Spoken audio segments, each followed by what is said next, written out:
မင်္ဂလာပါခင်ဗျာဒီနေ့ရဲ့ audiobook ကိုစတင်နာဆင်ကြရအောင်အခုလိုစာအုပ်အတန်ဖတ်များဗဟုသုတနဲ့စိတ်ဝင်စားဖွယ်အကြောင်းအရာတွေကိုအမြဲနားဆင်ကျင်နေဆိုရင် channel လေးကို subscribe လုပ်ပြီး like လေးနှိပ်ထားပေးဖို့ဖိတ်ခေါ်ပါတယ်အခုတော့ဒီနေ့ရဲ့အကြောင်းအရာကိုဆက်လိုက်ကြရအောင်အခန်းရှိဦးနောက်အကြောင်းနည်းနည်းပြောရအောင်လူတစ်ယောက်ရဲ့ပျော်ရွှင်မှုဟာလူတစ်ယောက်ရဲ့အတွေးတွေနဲ့တိုက်ရိုက်အချိုးကျနေပါတယ်ဘဝရဲ့ပြဿနာတော်တော်များများဟာတင့်ရဲ့အတွေးထဲမှာပဲနေထိုင်ကြတာဖြစ်ပါတယ်တင်ကတင့်ရဲ့အတွေးထဲမှာပြဿနာတွေကိုအိမ်ဆောက်နေထိုင်ခိုင်းထားရင်တော့တင့်အုံနောက်ကစိတ်ညစ်စရာတွေနဲ့ရှုပ်ပွေနေပါလိမ့်မယ်ဒီတော့အတွေးတွေကိုဂရုစိုက်ဖို့လိုပြီပေါ့ဒါဆိုရင်အတွေးတွေနေတဲ့နေရာကိုတင်သိဖို့လိုပါတယ်အတွေးတွေဆိုတာတကယ်တော့တင့်အုံနောက်ထဲမှာတည်ရှိနေတာပါအခုဒီအခန်းလေးမှာတော့တင့်ပျော်ရွှင်မှုတွေရဲ့အရှင်သခင်ကြီးဖြစ်တဲ့တင့်အုံနောက်အကြောင်းကိုကျွန်တော်နည်းနည်းပြောပြသွားမှာဖြစ်ပါတယ်မပြောခင်မှာဝန်ခံချင်တာတစ်ခုကအခုပြောမယ့်အချက်လက်ချို့ဟာနာမည်ကျော်စာအုပ်တစ်အုပ်ဖြစ်တဲ့ Just Listen ဆိုတဲ့စာအုပ်ထဲကဖြစ်တယ်ဆိုတာပါပဲအရန်ကောင်းလွန်းတဲ့အကြောင်းအရာတွေဖြစ်တာကြောင့်စာဖတ်သူတွေကိုပြန်လည်ဝေမျှလိုက်တာလည်းဖြစ်ပါတယ်ဒါအပြင်ကျွန်တော်ဖတ်ဖူးတဲ့အခြားအကြောင်းအရာတွေပါရောနှောပြီးပြန်လည်ဝေမျှပေးထားပါတယ်တင့်အုံနောက်အကြောင်းတင်သိပြီးရင်တင့်ဘဝရဲ့ပြဿနာတွေဘယ်နေရာက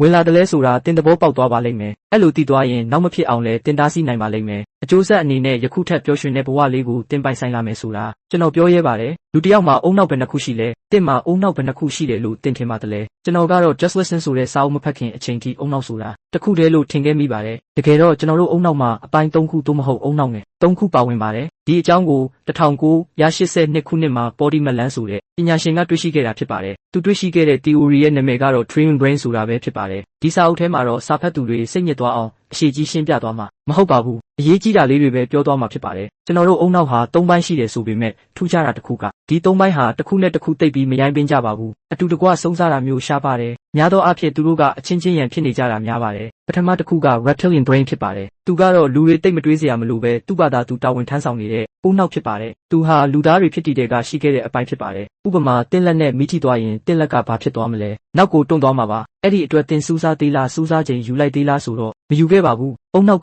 သူ့ဘာသာလိုရောက်အလုပ်လုပ်သွားတာပါဒီအပိုင်းကတခါတလေတင့်ကိုကြောင်အန်းလဲဖြစ်အောင်လုပ်တတ်ပါတယ်ဥပမာတင့်စီကိုဘောလုံးတစ်လုံးလေးထဲမှာပြန်ဝဲလာတာတွေ့ပေမဲ့တင်ရှောင်ဖို့မေ့နေလို့ဘောလုံးမှန်သွားတာမျိုးပေါ့တလိษံတွေမှာဆိုရင်တော့ကားမီရောင်ရှိမှကြောင်ပြီးရက်နေတဲ့တမင်လိုမျိုးပေါ့ဒီအုံနောက်ကိုကျွန်တော်ကနောက်ပိုင်းမှာ auto brain လို့ပဲအလွယ်ခေါ်သွားပါမယ်ကျွန်တော်ဘာသာစာဖတ်သူမှတ်မိအောင်အလွယ်ပေးထားတဲ့နာမည်ဖြစ်ပါတယ်ဒုတိယတစ်ခုတော့ mammalian brain ဖြစ်ပါတယ်သူကတော့တင့်ရဲ့စိတ်ခံစားမှုတွေကိုကြိုးကင်သူပါသူကအုံနောက်ရဲ့ဘရင်မကြီးဖြစ်ဖို့တခါတလေစူးစမ်းတတ်ပါတယ်သူ့ကိုတော့ဓမ္မကွင်းလို့ပဲအလွယ်ခေါ်ကြရအောင်ကိုမချစ်တဲ့လူတစ်ယောက်ကိုတစ်ဖက်သက်ကြိုက်တာကိုစိတ်ဆင်းရဲအောင်လုပ်နေသူကိုမေ့မရတာမလုပ်တဲ့မန်တီးရက်နဲ့လုပ်မိတာအချစ်အမုန်းဒေါသပျော်ရွှင်မှုစိတ်ညစ်မှုစတဲ့စိတ်ခံစားချက်အားလုံးဖြစ်ပေါ်စေတာဓမ္မကွင်းရဲ့လက်ချက်ပါသူ့ကိုဦးစားပေးလိုက်လို့ကတော့အမြဲခံစားနေရမှာဖြစ်ပါတယ်ခဏအသေးကွဲပြီးအမြဲခံစားနေတဲ့သူတွေကိုလုံးဝမချစ်တဲ့သူနောက်ကိုတကောက်လိုက်ပြီးအမြဲနစ်နာခံကအကောင်းမြင်ပေးနေသူတွေမြင်ရတာတွေကိုဥပက္ခပြုပြီးစိတ်ထဲကနေကို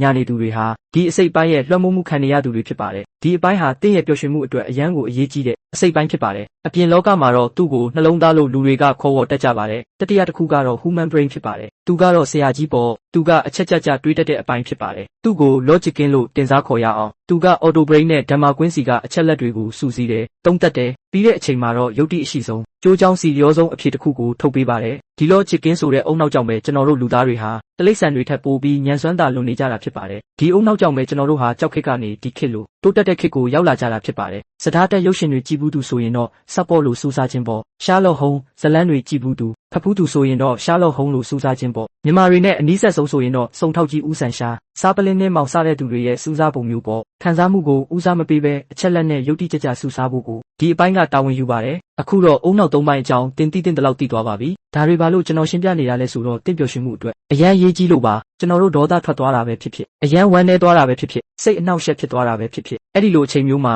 တင့်ရဲ့အုံနောက်ကိုတင့်ရဲ့ auto brain နဲ့ဓမ္မကွင်းကထိန်းချုပ်သွားပြီး logic ကိုနမ်းချလိုက်ပါလေရောအဲ့ဒီအချိန်မှာကျွန်တော်တို့အမှားတွေစလုပ်တော့တာပဲဥပမာအနေနဲ့90-10နိယာမဆိုတဲ့အခန်းထဲကဥပမာကိုပြန်ကြည့်ရအောင်တင်သမီးလေးကမတော်တဆကော်ဖီခွက်ကိုတိုက်မိပြီးတင့်အပေါ်ကိုကော်ဖီတွေမောက်ကြကုန်တယ်တင်ဒေါသထွက်သွားတယ်အဲ့ဒီမှာ auto brain နဲ့ဓမ္မကွင်းကတင့်ကိုထိန်းချုပ်သွားပါလေရောသမီးလေးကိုစူယာကနေတနေကုန်မဖြစ်တင်တာတွေဖြစ်တော့တာပဲအဲ့ဒီလိုအချိန်မျိုးမှာ logic ကြီးရဲ့အကူအညီကိုတင်ရယူရမှာဖြစ်ပါတယ်ဒါပေမဲ့အဖြစ်ပြက်တွေကမြန်လွန်းတော့ logic ကြီးနမ်းကျသွားတာကိုတင်မသိလိုက်ဘူးဓမ္မကွင်းခိုင်းသမျှရှောက်လို့တော့တာပဲအမားတွေလည်းတန်းစီမှားတော့တာပဲပျော်ရွှင်ဖို့ဆိုရင် logic ကြီးကိုနေရာမပြောက်အောင်တင်လေးအကျင့်လုပ်ယူရမှာဖြစ်ပါတယ်ဥပမာအနေနဲ့အမိုက်ထုတ် theory အခန်းကဥပမာကိုပြန်ဖတ်ကြည့်ပါတက္ကစီဆရာ logic ကိုဘလို့အသုံးချသွားလဲလေ့လာကြည့်ပါတက္ကစီဆရာဟာဘလို့လုပ်ရင်သူစိတ်ချမ်းသာမယ်ဘလို့လုပ်ရင်သူစိတ်ဆင်းရဲမယ်ဆိုတာကိုကောင်းကောင်းတွေးခေါ်ထားသူဖြစ်ပါတယ်သူရှိကတရားကျမ်းမောင်းသွားတဲ့ကားကိုလိုက်ဆဲလို့လည်းဘာမှဖြစ်လာမှာမ မဟုတ်ဘူးဆိုတာကိုသူကောင်းကောင်းကြီးသိပါတယ်တာမန်လူဆိုဘလို့ဖြစ်မလဲတင်စူးစားကြည့်ပါအဲ့ဒီအချိန်မှာအော်တိုဘရိတ်နဲ့ဓမ္မကွင်းတို့စိုးရိမ်သွားရင်ဘာတွေဖြစ်လာနိုင်မလဲပြန်စူးစားကြည့်ပါ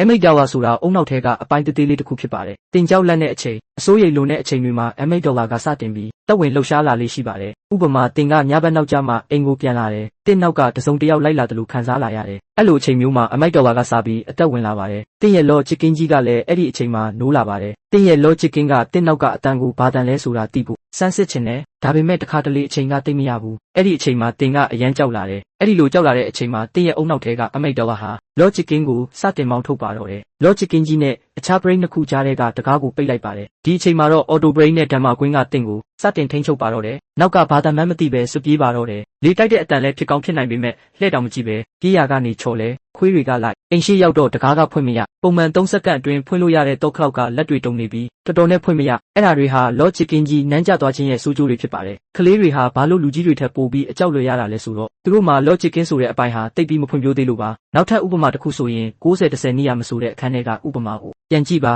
ကလေးကော်ဖီမောက်သွားတဲ့အချိန်မှာဒေါသတွေထွက်ပြီးရမိတော်ကလောချစ်ကင်းနဲ့အဆက်အသွယ်ဖြတ်လိုက်တာပါဒီလိုမဖြစ်ဖို့ဆိုတာဖြည်းဖြည်းချင်းအလေးကျင့်လုပ်ပေးရင်ရပါတယ်အဲ့ဒီလိုမဖြစ်အောင်လေ့ကျင့်တက်သွားရင်ဘဝမှာပျော်ရွှင်မှုတွေအရင်ကထပ်ပိုပြီးရရှိလာပါလိမ့်မယ်ကျွန်တော်ကိုယ်တိုင်လက်တွေ့အကျိုးကျေးဇူးခံစားနေရတဲ့နီလန်းလေးလေးဖြစ်ပါတယ်လောချစ်ကင်းတစ်ခုတည်းကိုပဲအားကိုးဖို့ကိုတော့တိုက်တွန်းတာမဟုတ်ပါဘူးလောချစ်ကင်းကိုအဆက်အသွယ်မဖြတ်မိဖို့ပါပဲအုံနောက်3ခုကိုအတူတကွလက်တွဲပြီးအလုပ်လုပ်နိုင်အောင်လေ့ကျင့်ယူရမှာဖြစ်ပါတယ်ဘဝမှာဓမ္မဆန်လုံးရင်လည်းမကောင်းတယ်လို့အမြဲလောချစ်ကြတွေးလို့ရင်လည်းမကောင်းပါဘူးအဲ့ဒီနှစ်ခုကိုချိန်ကြီးတက်သွားရင်ဘဝဟာပုံမကောင်းမွန်လာပါလိမ့်မယ်ဒီတစ်ခါဒေါသအရန်ထွက်တဲ့အခါစိတ်အနှောက်အယှက်ရန်ဖြစ်တဲ့အခါအသက်ကိုပြင်းပြင်းလေးတစ်ဆက်ခါလောက်ရှူကြည့်ပါစိတ်ကိုငြိမ်အောင်ပြန်ထိန်းပါတင်လို့တော့မဲ့အရာတစ်ခုဟာတင်းရဲ့တနေ့တာလုံးနဲ့ဆိုင်နေတာကိုသတိရပါတင်းရဲ့နေ့တစ်နေ့ကိုဖျက်ဆီးနိုင်လောက်အောင်အဲ့ဒီအရာကတန်လို့လားပြန်ဆုံးစားပါအချို့အရာတွေကတနေ့တည်းတော့မဟုတ်ပါဘူးလနဲ့ချီနှစ်နဲ့ချီတဲ့အထိစိတ်ညစ်စရာတွေပေးစွမ်းနိုင်ပါတယ်မစင်မကျင်တုတ်ပြန်မိတာလေးတစ်ခုကတင်းဘဝရဲ့အချိန်တွေကိုတိုက်စားသွားစေနိုင်ပါတယ်တင်းရဲ့ပျော်ရွှင်မှုကိုဖျက်ဆီးသွားနိုင်ပါတယ်အဲ့ဒီလိုမဖြစ်အောင်တင်းကိုယ်တိုင်ကာကွယ်နိုင်ပါတယ်ခေါင်းထဲမှာဓမ္မကွင်းကြီးမစိုးမိုးသွားပါစေနဲ့လောချစ်ကင်းကြီးနန်းကျသွားရင်စိတ်ဆင်းရဲရဖို့များပါတယ်ကိုကိုမချစ်တဲ့လူတစ်ယောက်ကိုအသေးအတန်လိုက်ကြိုက်နေတဲ့သူတွေမြင်ဘူးလားငယ်ရွယ်စုမှာဒီလိုအယူတစ်ပိုင်းချစ်တာမျိုးတွေလူတော်တော်များများရှိတတ်ပါတယ်အဲ့ဒီလိုအချိန်မျိုးဆိုသူတို့ကိုဘလို့ပဲဆုံးမဆုံးမသူတို့နားထောင်လေးမရှိပါဘူးသူတို့ချစ်နေတဲ့သူကသူတို့ကိုခါခါတီးတီးပြောရင်တောင်ဘလို့ခွင့်လွှတ်ပေးရမလဲစူးစမ်းနေတတ်ကြပါတယ်လိန်နေမှန်းသိရင်တောင်ထောက်ပေါင်းစုံကစူးစမ်းပေးပြီးခွင့်လွှတ်တတ်ကြပါတယ်တကယ်တော့ကိုညာနေတာပါမှန်မှန်ကန်ကန်စူးစမ်းနိုင်တဲ့အုံနောက်ထဲကလောချစ်ကင်းနှမ်းကြပြီးဓမ္မကွင်းနှမ်းတက်နေတဲ့အချိန်မှာဘေးကလူကကြည့်ရင်တော့အယူကြီးတယောက်လိုပါပဲကျွန်တော်လည်းအရင်တုန်းကအဲ့ဒီလိုမှားမျိုးတွေမှားခဲ့ပူပါတယ်မှားဖူးတာကိုမရှက်ပါနဲ့တူညီတဲ့အမှားကိုသာထက်ခါမမှားပါစေနဲ့ခေါင်းထဲကဓမ္မကွင်းနဲ့လောချစ်ကင်းကြီးကိုမျက်မျက်တတအတုံးချတက်လာတဲ့အခါတင်းဘဝကြီးပိုသားရလာပါလိမ့်မယ်